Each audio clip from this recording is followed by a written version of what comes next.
As rumours continue to surface for the Samsung Galaxy S5, the most hotly debated feature on the flagship phone's specs list has apparently been put to rest. According to Sam Mobile, Samsung is reportedly following in the footsteps of the iPhone 5S by utilising a fingerprint scanning device embedded in the phone's home button. If the report is true, however, that's about the only similarity the feature will have with its competitor. Users reportedly need to swipe their finger from base to tip across the S5's home button. Their print will appear on the screen as they swipe, and authentication will fail if their hands are wet. Additionally, it is rumoured that the Galaxy S5 can store up to 8 fingerprints for different purposes, such as to launch particular apps or to verify the individual Samsung accounts. Some of these stored fingerprints can also be used to access two new features called Personal Folder and Private Mode, where users can keep apps, widgets, and files meant for their eyes only. All will surely be revealed at the Samsung Unpacked event at the Mobile World Congress in a few days.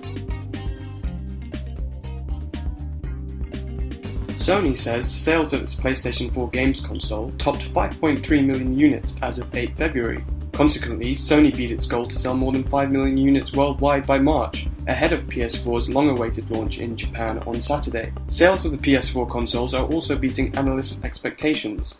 For its fiscal third quarter ended 31st December, revenue for Sony's game division jumped 65% from a year earlier to 441.8 billion yen, that's £2.6 billion. Rival Microsoft hasn't yet released a comparable figure for its Xbox One console, which also debuted in November. In January, the company said sales had topped 3 million units through the end of last year. For Sony, the PS4 momentum is likely to continue for now, with fans in its domestic market of Japan eager to get their hands on the console.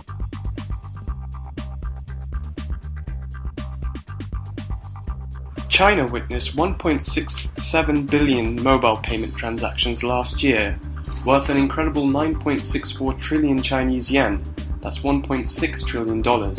In an indication of the booming popularity of mobile payments in China, the number of transactions soared 213% year-on-year, while the transaction value leaped by 317%. Mobile payments grew the fastest among all the e-payment methods recorded by the central bank last year, which include online payments via computers, as well as telephone payments.